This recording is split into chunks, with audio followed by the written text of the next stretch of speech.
Ben Sulayem has come under intense criticism from both Lewis Hamilton and George Russell, following recent developments related to Appendix B. The FIA president had hinted at changes, but the drivers appear deeply skeptical, believing that these supposed reforms are nothing more than empty promises. Their frustration is mounting, and it's placing Sulayem's leadership under increasing scrutiny. This vocal dissatisfaction from two of F1's most influential drivers casts serious doubt on Sulayem's credibility and his future at the helm of the FIA. In a fiery recent press conference, Hamilton and Russell didn't hold back. They openly expressed their disapproval, signaling what seems to be a complete breakdown in trust. One of the main points of contention is Sulayem's involvement in altering the code surrounding swearing and conduct. Drivers have strongly opposed what they see as overreach from the FIA president, arguing that such behavior undermines the values of leadership in motorsport. The timing couldn't be worse for Sulayem, who is expected to defend his role before the FIA board at the end of the year. In response to the backlash, he commented on the proposed Appendix B revisions by saying, "Based on constructive input from drivers across all 7 FIA World Championships, I'm exploring ways to enhance Appendix B. As a former rally driver myself, I understand the unique challenges they face. Appendix B plays a vital role in the International Sporting Code and in keeping our sport open and inclusive. I've always believed that rules should evolve, and we must constantly strive to improve."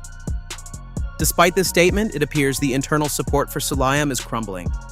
Key former members of the FIA, namely Robert Reid, ex-vice president, and David Richards, former Motorsport UK chairman, have publicly distanced themselves from the organization.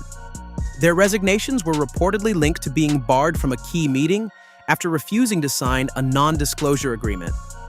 That very meeting resulted in the controversial approval of a mandatory 2-stop rule for the Monaco Grand Prix. These events raise serious concerns about the transparency and governance of the FIA. Adding to the tension, both Hamilton and Russell have recently questioned the organization's integrity, casting a long shadow over its current leadership and decision-making process. Wait, hold on.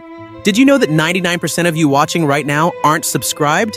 If you enjoy my content and want to see more, please hit that subscribe button. It takes just a second, but it means the world to me and helps keep this channel going. Join the family and let's grow together. Now back to the story. When it comes to enacting meaningful reforms in Formula One, Lewis Hamilton remains one of the most vocal skeptics, particularly when those changes are tied to FIA President Mohammed Ben Sulayem. The 7-time world champion didn't hold back recently, expressing frustration over the driver's limited influence in major decision-making. "We don't have a seat of real power at the table," Hamilton said. "That needs to change. Decisions are being made by people who've never been in our position. It's important that the drivers' voices are heard, and that's all we're trying to provide." Hamilton's strained relationship with Ben Sulayem is nothing new. Their tensions date back to the controversial jewelry ban proposal in 2022, when Hamilton made headlines by arriving at the Miami Grand Prix, adorned with multiple pieces of jewelry in open defiance of the FIA's stance. Later, at the Jeddah Grand Prix, he notably walked past Sulayem without engaging, despite the FIA president attempting to initiate a conversation, an interaction that many saw as a clear indication of Hamilton's continuing disregard for the leadership. That tension hasn't eased, and Hamilton's recent comments reflect deep skepticism about the FIA's willingness to follow through on promised reforms, particularly those concerning Appendix B of the International Sporting Code. While FIA leadership has hinted at revisions, drivers like Hamilton remain unconvinced that these changes will ever materialize. The underlying issue, however, goes beyond Appendix B. It's about power and representation. Although the drivers are represented collectively through the Grand Prix Drivers Association, GPDA, chaired by former driver Alex Wirtz and current racer George Russell, their influence remains largely advisory. They may offer opinions publicly or behind closed doors, but when it comes to key votes within the FIA, their voice carries little weight. Russell has been increasingly vocal about this disconnect, arguing that the GPDA needs a stronger, more formal role in FIA decisions. Yet, like Hamilton, he's grown disillusioned by repeated promises of reform with little to no visible action. Regarding Appendix B specifically, Russell has expressed doubts that anything tangible will change, especially given how long the discussion has dragged on without results. In summary, both Hamilton and Russell are sounding the alarm. Without structural changes that give drivers a real say in governance, any talk of reform rings hollow. Their growing frustration speaks to a wider crisis of trust between those behind the wheel and those in charge of the sport. George Russell didn't mince words when he addressed the FIA's lack of action regarding proposed changes. "We want to see these things actually happen," he said. "Everyone says they're considering things. Well, we all consider things. What matters is real, tangible change. Words alone don't count." This statement highlights a deeper frustration shared by F1 drivers: the disconnect between them and the sport's governing body. The FIA and the drivers appear completely out of sync. Despite being the ones who live and breathe the rules every race weekend, drivers are heavily restricted, unable to swear, publicly question stewards' decisions, or express dissent without risking penalties. Compare this to other global sports like football or basketball, where athletes often have an active voice. The governing bodies in those sports focus on collaboration, inviting honest dialogue, and allowing players a say in matters that directly affect them. F1 drivers, in contrast, are left on the outside looking in, even though they're the ones driving the show. Russell has repeatedly emphasized the urgent need for drivers to be included in the FIA's decision-making processes. He recently lamented the current state of affairs, saying, "Whenever we hear news from the FIA side of things, it's rarely a surprise anymore. And it's a real shame, especially when it involves someone who has been part of this sport for so long. We need stability. We need cooperation, not confusion."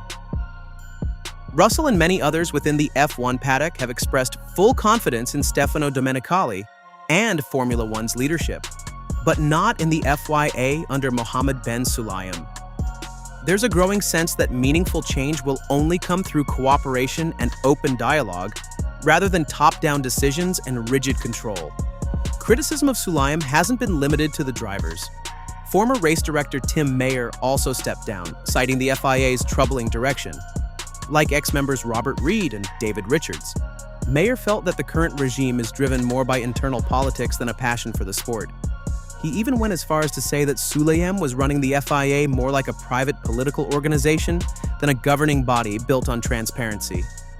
According to Mayer, Sulayem was adamant about penalizing drivers for swearing, even though stewards were uncomfortable enforcing such strict language rules. While technically within the rulebook, many within the FIA questioned the necessity and purpose of penalizing drivers for minor outbursts, arguing that it only served to alienate them further.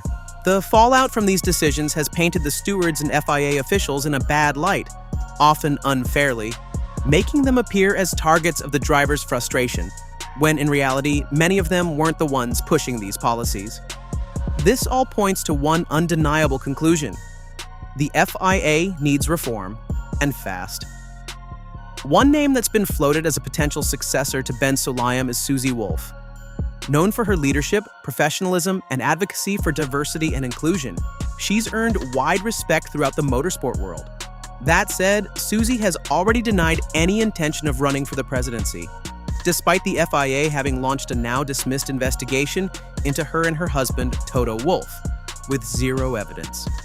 Still, her handling of that situation, and the FIA's mishandling of it, only reinforced the need for more competent, transparent leadership at the top.